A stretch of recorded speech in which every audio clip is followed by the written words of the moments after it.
Om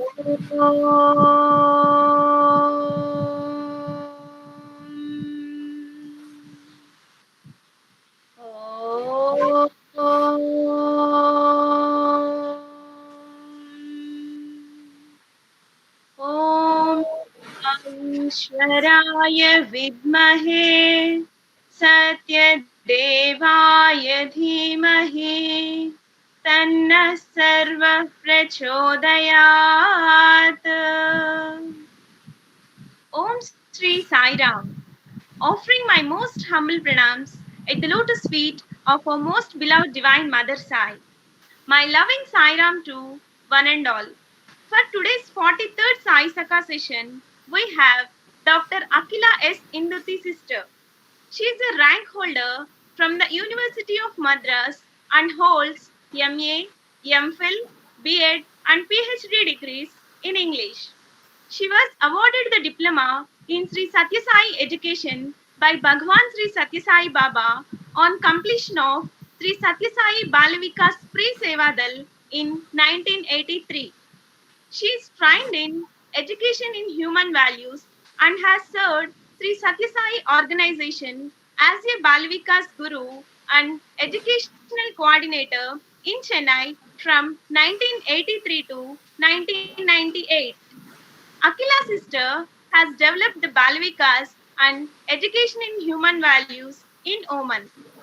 She has traveled extensively throughout several countries in the Middle East conducting workshops and training sessions in education human values. Akila sister has joined Sri Satya Sai Vidya Vahini in January 2012 and leads the Human Values Content Team and Phone Your Friend program in Sri Satya Sai Vidya Vahini. She has designed and developed the content for the PYF program, which empowers teachers from the rural schools of India in English language skills. Now, I request Akila sister to share your wonderful experiences with Swami to all of us. Jai Sai Ram. Aum Sri Sai Ram, offering my most loving pranams at the lotus feet of my Lord and Master. Thank you very much, Jai Sheila, for that introduction. At the outset, I would like to thank the Mahila Youth Wing of Andhra Pradesh for having me over here this morning to talk a bit about my experiences in the Satya Sai organization and as a child of the Divine Master. Swami's lessons that he gives us are endless. Right from the time I was a child, I have been extremely fortunate to have learnt these lessons at the feet of our Divine Master. I've been extremely fortunate to have been a part of the Balvikas, first as a student, and then as a guru, and then as an educational coordinator, before moving out of India and continuing the same program in Doha and in Oman. The first thing that strikes us, we have been hearing a lot, is Shravanam. We have been hearing so much from Swami. We have raised to sit at the first, we have raised to be there for his darshan, to hear him speak for his sambhashan, to hear him give us his benediction. So many things we have been hearing throughout. So the entire first phase of our lives goes in listening to our Master give us the great truths in very, very simple format. And then it's first the lessons, the theory part, and then comes the practical. Afterwards begins when you start mananam. You start doing mananam. You start thinking about it. What are the lessons that he has given you? How is it going to help you in real life? How is it going to be? See, Swami is such an individual teacher. In the Brihadaranyaka Upanishad, I recall an incident where at the end of a long period of study under Prajapati, all the beings, whether they are the Devas or the Asuras or the human beings, they have completed their education. And what do? They go and it's a kind of a convocation. The convocation address is given by the Creator. So they go back. The Brihadaranyaka Upanishad says this so beautifully. So they go at the end of this period of study and they meet the Creator, waiting for his benediction. It's the benedictory address that he would give them. And he just opens his mouth, the Creator of the universe, and says, Dha. Just one syllable. He just gives one syllable, and that is the benediction. Now, each one could interpret this syllable in his or her own way. The Devas thought it would mean Dhamma, Sama Dhamma. Dhamma is self-control. The Asuras thought it to mean Daya, that they have to show more Daya, that is compassion. The human beings thought it to mean Dhana, that is charity, to do more charity. So each one interpreted the lesson in the way that he or she understood what came out from the mouth of the Divine Master. Now, Swami, in this particular age, as the avatar of this age, he is such an individual teacher. He has been giving us so many lessons, and these lessons are, does he come and give it to you directly apart from the discourses that he has held? Adi Shankara says so beautifully in the Dakshinamurti Sloka, Mauna Vyakya Prakatita Parabrahma Tattvam. Swami, using the language of silence, gives us so many lessons which we take it to mean in the way that suits us best. The lessons are many, but it comes to us at the right time. If the receptacle is always ready to receive, then the lessons are there for us to see. So this is the mananam and the nididhyasanam that we keep doing regularly, even when we are not immediately in the physical presence. His presence now pervades the entire universe. You are able to see him. You are able to feel him. You are able to feel his presence in every pore and every cell. But we need to be ready, and we need to be ready to receive the message. And what if you are a difficult student? Never mind. It is his grace that would see that he would never leave us, that he would see to it. Professor Kasturi says so beautifully in Loving God, I keep learning, I keep falling, I keep getting up, I keep getting bruised, but his grace helps me to get up. And then I keep moving on, and again I keep falling. This process goes on. And this is what Tagore says, ages pass, and still thou pourest, and still there is room to fill. So the lessons continue, the lessons go on. Some of the lessons that I have received, I would like to share with you, which would find resonance in each one of you, because these are the lessons that Bhagwan has given each one of us. Very early, when I was a Balvika student, he gave us the Sealing on Desires program.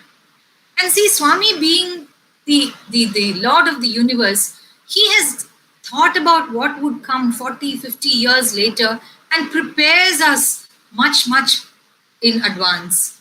The Sealing on Desires program was that in which he said, have a ceiling on your energy, have a ceiling on food, have a ceiling on your time, have a ceiling on your money. Now, when you think back, you feel every word that he uttered then has so much of meaning, especially now with this age of the social media and WhatsApp, where most of us are all the time hooked on to all these social media. People don't think what they send. People don't think a moment whether it is going to benefit somebody or affect somebody. It is like you just receive a message and you just forward it, or you just put whatever you want on the social media. You spend hours together sitting and wasting our time in the social media. So this is what Swami cautioned us much, much earlier. He said, be careful, tasmat jagrata, be careful, always be careful, the ABC of life. So keep a ceiling on what you do. And what about food? Oh, today's world, as you all know, any other industry can go into recession, but definitely not the food industry. What a variety that we get. There is Italian, there's continental, there's Chinese, there is Indian, there is this and that. And with so much of knowledge sharing, there is so much that you can relish and enjoy. But we also need to know how much we should take and what are the right kind of foods that we should eat. and whether it would help us, keep us healthy. And after going through all this, we have to go through process of dieting, or different kinds of dieting is what they say you need to do. So Swami had envisioned all these things and said, have a ceiling on your food, and then ceiling on money. People spend in all kinds of ways. Not Swami never said do not spend because you do not have it, but he said have a heart full of compassion and listen. And before you do something, take it to your heart and put the question, is this necessary for me? Do I really need this? And only if the answer is a very strong yes, go ahead with it. That is how he trained us. It may not be that we are always correct, or we are, we try to do things the way he says, but at least we are aware. As children of Sai, we know that we have to follow whatever he has said. And even if there have been a bit of a infraction here and there, we need to pull ourselves up, because those lessons that came to us cannot go in vain. And then he spoke about sealing on energy. If you must speak, he says, speak only if it improves upon the silence. Do not spend your time in empty talk. Instead, give that time to something that would be of use to others. So this is how the early lessons were which he trained us. And after that, he spoke to us about loving God. He said, Daiva Priti, Papa Biti, Sangha Niti. What a wonderful mantra that he gave us. He spoke about loving God, at the same time, fear sin.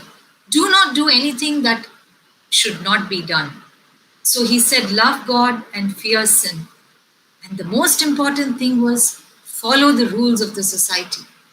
Today we see, when people are talking about the surge in the COVID cases, when there is so much of media hue and cry that's being made, and everybody says it is because we did not listen to the rules that were set to us. Swami prepared us long back. He said, you are not alone. You don't live in an island. You have to be a part of the society. Follow the rules of the society. So if they say mask up, put the mask on. If they say follow social distance, observe it. If the rules of the society calls for us not to go and congregate, then it is important that we don't do it. So this is how he has been preparing us. 50, 60 years later, the pandemic strikes us. 50, 60 years later, there is so much of social media that is going on. But the lessons that he has prepared us, there is nothing that has not been touched by the Lord. He gave us practical lessons, and that is the beauty of the avatar. He gave us lessons that were practical. He did not talk to us something about the highest truths which we wouldn't understand. It was not mumbo jumbo. What he spoke to us had so much of relevance, which is what we try to follow in today's world. And then comes the next lesson that he gave us. Trust, obey, accept, and surrender. That is the next mantra that I learned as a Balvika's child. It is very, very difficult, I know, but it is St. Augustine who defines faith so beautifully. He says, faith is to believe in what you do not see. And the result for this is you start seeing what you believe in. It takes a long time, but it has to be cultivated upon. And how do we cultivate it? Mananam, Nididhyasanam, by Shravanam, by listening to his glories, by reading his works, by giving our time to his service, whatever he has asked us to do. So these are the various ways by which we keep that flame alive, to build our trust in him. And then we know we have to obey implicitly. It may be very difficult, and I recall what the famous poet Dante said, in his will lies our peace. To be able to surrender to his will. It may be very difficult because it may not be what we want, but only the Lord knows what we need. And he gives us only what we need. Ninnu vina trunamaina nadachuna anuchu Munuveda Shastramulu Morapetta Vinare. That is Tyagaraja in his Naukacharitam. He says, without your will even an inert blade of grass, shake? No. The same thought is being told by the Tamil saints. Avanandri Uruselum Agar. Without his will, nothing, not even an anuvum asayadu, he says, not even an anu, an atom. So if Tyagaraja speaks about a blade of grass, the Tamil saint speaks about an atom. Even an atom cannot move without his grace. So if we surrender in that spirit, we know that what the Lord gives us is the right thing. We accept his will. However difficult it is, we accept, we surrender, then we know that this is the best course of action. So what is the next thing that we need to do? Let go, let God. So what is this let go, let God? At every stage, whenever there is darkness that surrounds us, whenever we feel that we are filled with despair, we let go, we let God. We allow him to take over. Paramahamsa Yogananda says so beautifully, God just waits. He will not come in. No, he is not an uninvited guest. He will not come in if you do not call him. So you will have to make the effort of calling him each time. You will have to call him. You will have to say, I will let go. I will let God take over. When you do that, everything becomes beautiful. Everything becomes the way it has to be. Troubles don't go away. Troubles do not move away. Everything remains the same, but he puts the cushioning effect. He gives you a hand. The hand of God sees to it that you're cushioned from all these things. And this is what we learn over years of experience. Nothing ever changes. Swami says, I cannot change your karma. So nothing ever changes. But what changes is your acceptance. You are able to look at things with a lot more balance, with a lot more equanimity. And this is the training that we get when we become a child of Sai, when we let go and when we let God take over. So when there is doubt and despair, you let go, you let God. When you feel everything is filled with hopelessness, there is no hope at all, you let go and you let God. And this comes by training ourselves in this fashion. Teach me to hold thy will as mine. I surrender to you, O Lord divine. So every day you train yourself. Today is yet another day. Let me see what the day holds for me. And then it becomes a beautiful miracle.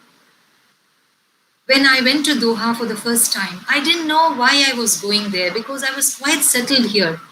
I didn't know what I was going to do. When I sat in the bhajan hall there, I was wondering. Nobody knows me here, and I was very active in the Sai organization. In fact, I can even say I grew up literally in the Sai organization from the time I was a little girl. So I went there and I didn't know anybody. Everybody was a stranger. I was sitting in the last row and I was, whatever choicest words I could talk, I told Swami, you must be really happy bringing me here. What do you think I will do here? I don't know anybody in this place. Nobody knows me. All my busy life is now gone. I'm just sitting here so quietly. So it went on for a week or two. And would you believe it? After 2 weeks, near the slipper stand, which is a little way away from the main bhajan hall, there were 2 ladies. Later on, I came to know that they were Shakti wing leaders. There you call it as a Shakti wing. Here you say Mahila wing. There we say Shakti wing. So these 2 coordinators were coming there with a slip in hand and taking down names of people who would be interested in Bal Vikas classes. They said, we want to start Bal Vikas here, but we don't know how to do it. we need some kind of a guidance. So we're just looking out first for names that would people who would be interested in learning all about Bal Vikas. And I just came there and I heard when I was putting on my slippers, I just heard and I said, "Did they say Bal Vikas?" And I went and asked them, "Did you say Bal Vikas?" And they said, "Yes. Do you know anything about it?" I didn't know whether to cry or to laugh. I was so filled with joy. I said I was a Bal Vikas student. I was a Bal Vikas guru. I was a coordinator back home in India. And so they said, "Oh wow, Swami seems to have sent you here to initiate Bal Vikas in this place." And that is how we developed Bal Vikas in that tiny place. And from there, when I moved to Oman, the lessons were in EHV. I had done my Bal Vikas SSE. We call it SSE, Sai Spiritual Education in the country outside India. And from there, he prepared me for EHV. It was a beautiful time where I learned. I conducted many sessions. I attended many sessions. I was trained by the stalwarts from around the world in education and human values. It was such a glorious journey. And by then I knew his pattern that I could not question his will. See, Swami's plan, master plan is so perfect. It's just that we don't seem to know anything at that point of time. We just have to surrender. And when you surrender, the path becomes clear. So that is how the learning happens. It is not that everything becomes a bed of roses. Life goes on. So many ups and so many lows. But still, you know, at the most lowest moment, his hand takes you up. So that is how we chug along merrily in this journey called life. And then, the greatest miracle, when I was talking to the youth coordinator, the Mahila youth coordinator of Andhra Pradesh, Sister Snehalata, she told me, "Sister, talk about miracles." I said, "Yes, I will talk about miracles." You see, during the age of the Dwapara Yuga, during the age of Krishna, there was just one Bhagavatam. The Krishna Leela Charitamrita came to be known as the Bhagavatam. But in the age of Kali, in the age of this avatar, each one of us has got so much to say. Everybody who has been touched by the love of God has got so much to say that we can write a Bhagavatam, the Sai Bhagavatam, which becomes intensely relatable to our own families. So that is what we need to do. We need to chronicle our miracles, the miracles that have happened in our lives, the experiences that we have gone through. And that is the greatest inheritance that we can pass on to the generations. So that after many, many generations, they would read it and say, "Here in this family, one of my ancestors was so lucky because he or she has been touched by the love of God." So that is the greatest power of the Sai Avatar. But today I thought I will talk to you about the greatest miracle that mankind is witnessing. The Satya Sai Vidya Vahini. It is such a great miracle that we are so fortunate to be part of. If I have to describe Vidya Vahini in a nutshell, I would describe it thus.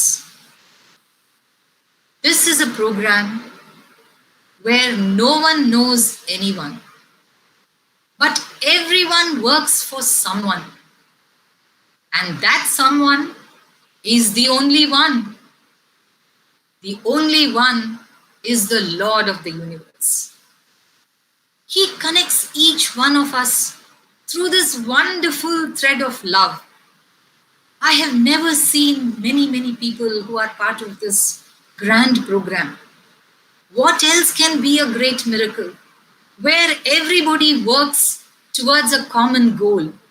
And that goal, as our director, Sister Karuna, is always fond of saying, is to please our big boss, the Lord of the universe. You see, the online teaching, the online learning, the online tech platforms, all these things have come up only last year because of the pandemic. Once again, Swami has prepared us much, much, much earlier.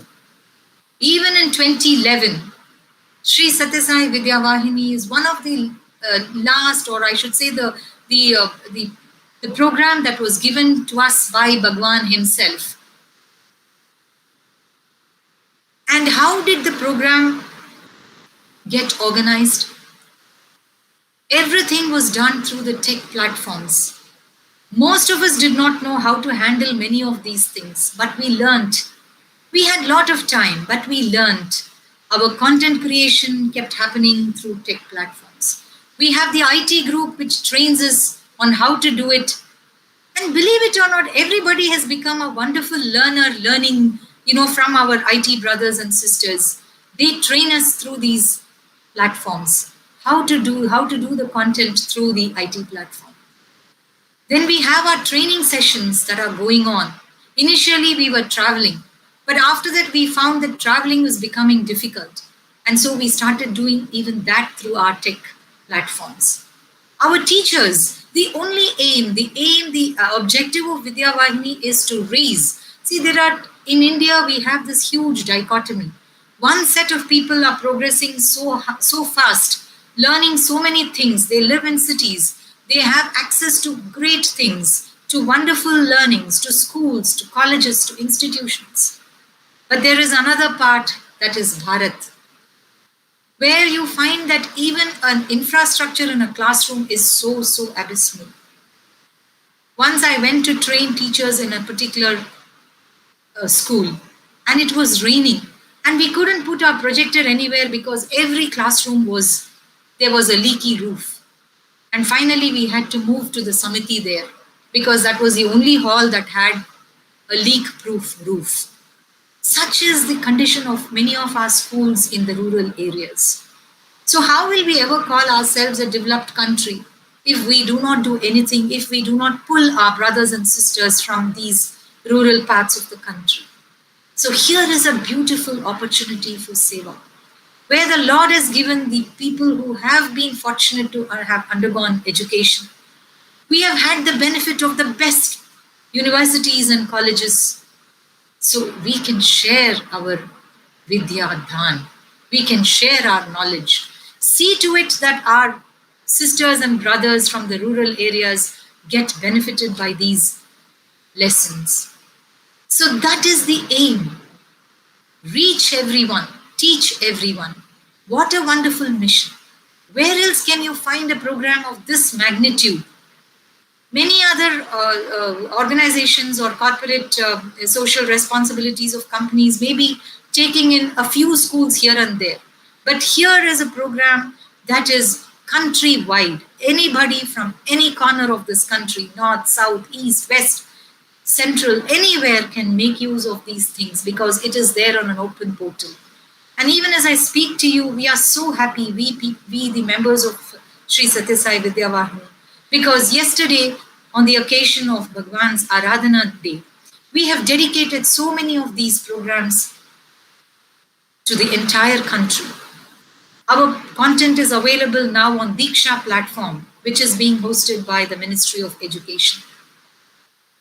So everybody is recognizing what the Lord has asked us to do. And who are the people who do? All of us are nameless. We don't have any name. We don't have nothing. We don't have an identity, except that we are so happy. There is so much of joy in doing these things anonymously. All of us have joined together. It doesn't matter. We just have to say, the PYF program is another great miracle. Who would have thought of giving lessons in English language to improve the proficiency of the teachers through phone, through mobile? See, the same online platform, the same WhatsApp, the same social media can be used, put to good use, and which is what we in Vidya Vahini are doing. So the Phone Your Friend program tries to teach the teachers, because ultimately we need to reach to the children. Children have to benefit. Otherwise, what happens is these children are so good in their content knowledge, but unfortunately what happens, they are not able to match with their peers from the cities. They are not able to write competitive exams which are mostly held in English. These children fall way behind, not because they do not know the subject, but because they do not know the language which is now, for ease of communication, which is now being used throughout the country. So, what happens? They do not have the confidence because they are not able to speak, they are not able to have the confidence to come forward and speak. We need to boost their confidence. We need to train them. We need to make them proficient in this English language, which is now being seen as a passport to success. So, how can we reach these children? The only way we can reach the children is through the teachers. So, what do we do in through the PYF program? We train these teachers. Just we ask our mentors. The volunteers become the mentors. And where do we go looking for these volunteers? Right now, we have about 1,000 odd teachers and others who are benefiting from this program. So it is a program which is based on the principle of each one teach one. So where do we go looking for this? We have our big boss. Where else can you have such a human resource? He goes looking for us. Before we even say that we want to have a program, Swami has gone around. He has made the mentors, he has made the volunteers ready. And somebody passes on the message either through the group or through word of mouth. And somebody says, oh, I've been looking for an opportunity for Seva. More so now during the pandemic because I can't go out. I can't do anything physically and I feel so miserable. I'm so used to doing so much of work. I'm not able to find work. And then the person says, don't worry, there is Vidya Vahini. They're all the time looking for volunteers. So whether you're good in IT, whether you're good in English language, whether you're good in creating subject matter expert, whatever you can, whether you are good in multimedia, you're good in drawing, you're doing multimedia through the tech platforms, through PowerPoint presentations, there is work enough for everyone. And this is self-rewarding work. One of the objectives of Vidya Vahini says it is self-rewarding work. Nobody needs to come and tell us, you don't have to go and tell us, I have put this many hours of service. Is there a certificate which will be given? Yes, certificate is being given because everything is being recorded. We used to call it the karma points. So you see, he gives us opportunities for seva. He makes us, he prepares us. If you say that many of us go there saying that I don't know if I am able because I don't think I am able. I am not sure whether I know all these things. Never mind. Your ability comes later. Are you available? We are only counting on your availability. Are we sincere as volunteers? Can we give the time? If you can, then Swami will make us able. We have training teams that make us all fit to get on with the program. So everything is being taken care of. We started the PYF program giving it only to the teachers of our Satya Sai schools. Slowly we started expanding it to other schools which were also interested and which showed a commitment, which had to tell us that they would be regular and they would benefit by this program. And then a brilliant idea struck, and we decided that we would get into partnership with our own Satya Sai Seva Organization. After all, we are all fingers of the same hand. Why not our own youth, our own Bal Vikas Gurus get trained in the program? And that was such a brilliant thought that Bhagwan planted in our heads. And we started with the state of Andhra Pradesh. We started the program in Bhagwan's own district, Anantapur district. And within a period of 6 months, it has spread to 7 districts. And we have now about 100 gurus benefiting from this program. 100 youth and 100 Bal Vikas Gurus benefiting from the program. So we can strengthen. Our own youth are there, our own Bal Vikas Gurus are there, who want to be proficient in the language, but who do not know how. We have, the PYF is there as a godsend. So they are able to do this, they are able to attend these programs, and slowly our own youth get empowered. Our own Bal Vikas Gurus can get empowered, enriched in the language. So this is the way this Vahini flows. It has been flowing first as a trickle, and slowly it has gathered steam. It is going on in different states of India. Each day a new program comes in. Each day a new state signs up for PYF. There is a new school which says, I want to come. Just recently we have a school in Maharashtra which says that they want to come into, and more so now because with these online programs and online platforms, everybody has come to understand that this is the way forward. And here, and how do we teach? How are we training our teachers? We didn't waste even a moment. The summer of 2020 was spent in training the teachers on how to use this content. Yesterday, the content was given to the teachers free in the form of tablets. The content has been loaded. What is this content?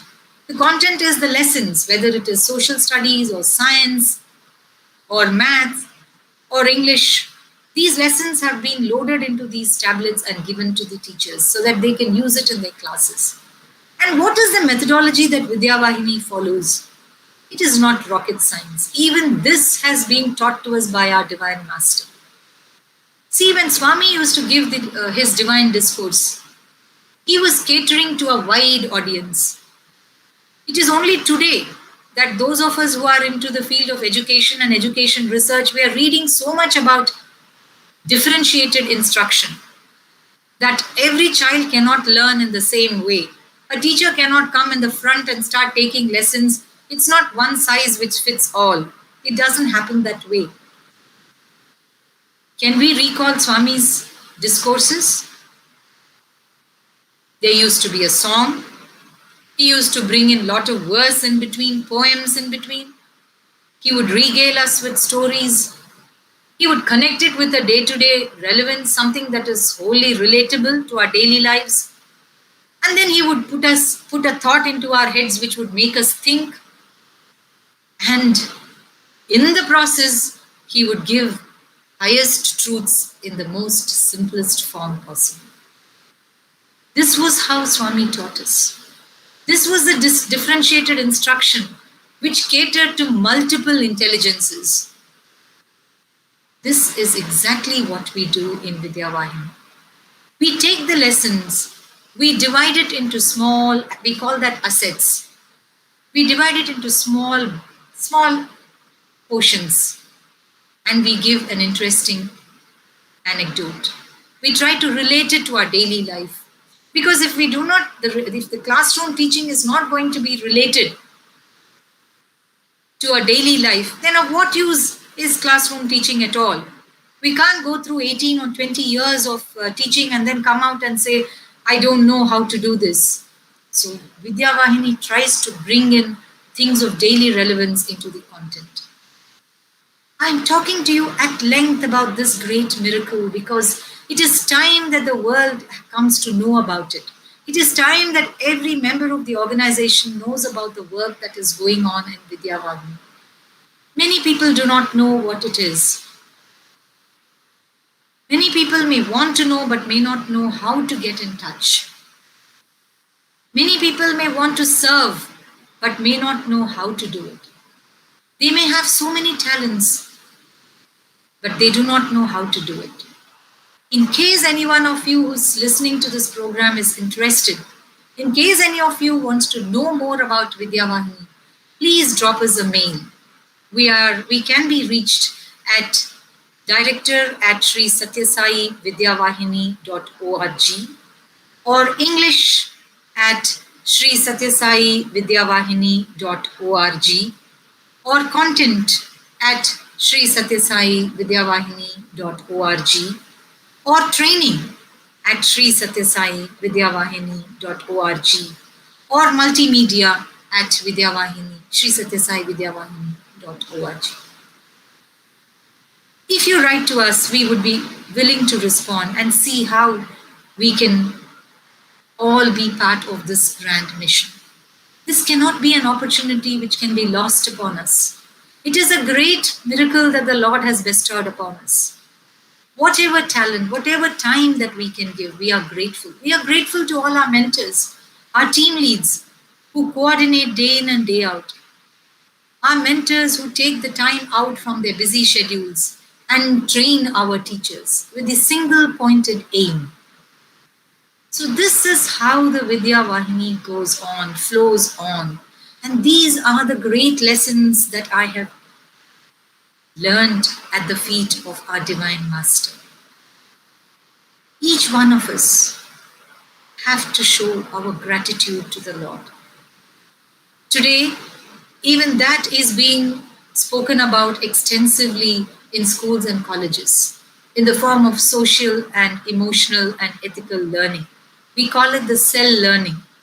And one of the things that they say is, please have a gratitude journal. There's so much of negativity around us. There's so many things that are happening which are not so good. Every day we are bombarded with messages which don't do us any good. But it is always during the darkest hour that even a sliver of light shines brightest. There's so much of good that's happening in the world around us. We need to recall these things. We need to think about these things. And we need to keep a journal because we as human beings tend to forget too easily. We seem to think that, oh, it is always like this, we don't get that, we don't get this. It's so easy for us to whine. So it is best to keep a gratitude journal. Let us make it as a habit. This is what we were taught and this is what we need to do. Let us keep a diary, a gratitude journal where we try to write down all the things for which we are grateful for. The small things, the least little things, even for the fresh air that we breathe, even for the roof that we have above our head, for the hot food that we get, for every small thing. And then, of course, the larger benefits that we are beneficiaries of. So we need to keep a gratitude journal and think of all these things and think of the ways in which the Lord has touched our lives. And that is our daily prayer. That should be the way forward for each one of us. We don't have to wear a badge on our sleeve going around saying that we are devotees. Many, many years ago, we were very fortunate. In one of his discourses, Bhagwan said, I don't want you to go around proclaiming that you are a devotee of the Lord. I don't want you to say that I am a Sai devotee. It has to come out in your action. By the way you speak, by the way you move, by the way you behave. People should come back and ask, there seems to be something different in this person. How do you think this person is so different? Otherwise, they should know. And then we should say, oh, I have been trained directly by the Divine Master. I have been a beneficiary of his teachings. His love has touched my life. So that is how we need to keep our life. Swami said, my life is my message. His message should become our life. That is the only way we can show the world. We may be a small minority, but still we can touch the lives of many people. We need to be conscious. We need to be all the time aware that everything that we do has to bring glory to the Lord. So with the prayer that we need to keep improving ourselves day by day, day after day. And with that thought in our mind, we need to move forward. And before I bring this sharing my thoughts to a close, I would like to share a song which has become a hymn in my life, because that seems to help me in everything that I do. Wherever you are, you can also follow it in your own homes. You can sing it in your own homes. Getting better, getting better, getting better every day. Every day, in every way, I'm getting better, this I pray. Getting better, getting better, getting better every day. Every day, in every way, I'm getting better, this I pray. So it is enough if we just make an attempt. He is there to teach us, to train us. He is there never to forsake us. We just have to make a small step. We just have to take a small step forward. He would do the rest. So, with that prayer, my dear sisters and brothers, thank you very much for your listening. Let me thank the Andhra Pradesh Mahila Youth Wing for having given me this wonderful opportunity to share a few thoughts this morning with all of you. Thank you very much. Jai Sai Ram. Sai Ram Akila sister, we are very happy to hear and we are all inspired by your great words. Thank you sister on the behalf of our AP Mahila Youth Vibhag. ఈ కార్యక్రమాన్ని ఇంత అద్భుతంగా నిర్వహిస్తున్న AP మహిళా youth విభాగానికి అలాగే ఈ కార్యక్రమాన్ని ఆన్లైన్ ద్వారా వీక్షిస్తున్న సాయి సోదర సోదరీమణులకు స్వామివారి ఆశీస్సులు ఎల్లవేళలా ఉండాలని ప్రార్థిస్తూ ఈ కార్యక్రమాన్ని ఏ ఆటంకము లేకుండా నిర్వహిస్తున్న మన స్వామికి శతకోటి ప్రణామాలు అర్పించుకుంటూ మళ్ళీ వచ్చే వారం ఇదే సమయానికి మరొక వక్తతో కలుసుకుందాం. జై సాయిరాం.